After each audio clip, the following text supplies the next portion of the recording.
Quelques repères sur le marché de l'agroalimentaire.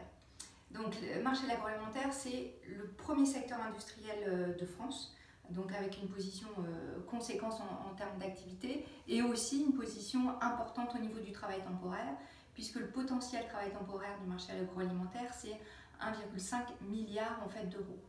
Vous connaissez les grands clients de ce secteur, on va retrouver Nestlé, on va retrouver Unilever, on va retrouver mais des clients peut-être un peu moins connus, on va retrouver Sodial, on va retrouver des coopératives telles qu'Invivo, telles que Copern, tous ces clients en fait qui forment nos clients de l'agroalimentaire.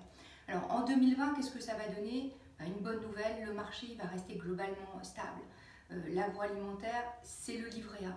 Il n'y a pas de baisse, il n'y a pas de hausse majeure, le volume reste globalement conséquent, donc investissez en 2020 en agroalimentaire.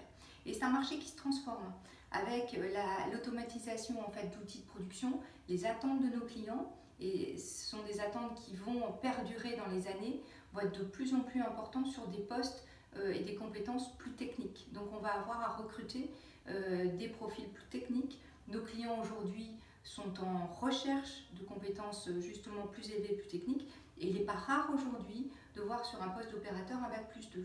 Donc on a en fait un rôle, une place à prendre, une opportunité à prendre. Je ne vais pas parler du push qui est le mot de l'entreprise, mais dès que vous allez avoir une compétence qui va avoir une expérience en agroalimentaire avec une compétence technique, si vous le pushez, vous avez toutes les chances de le placer. Nos enjeux sur 2020, c'est d'aller justement chasser et prendre cette part de marché, alors plutôt profitable sur certains, bien sûr, niveaux de marge, mais aller mettre en place nos solutions on-site. Même si les contrats sont courts, bien souvent les collaborateurs restent longtemps.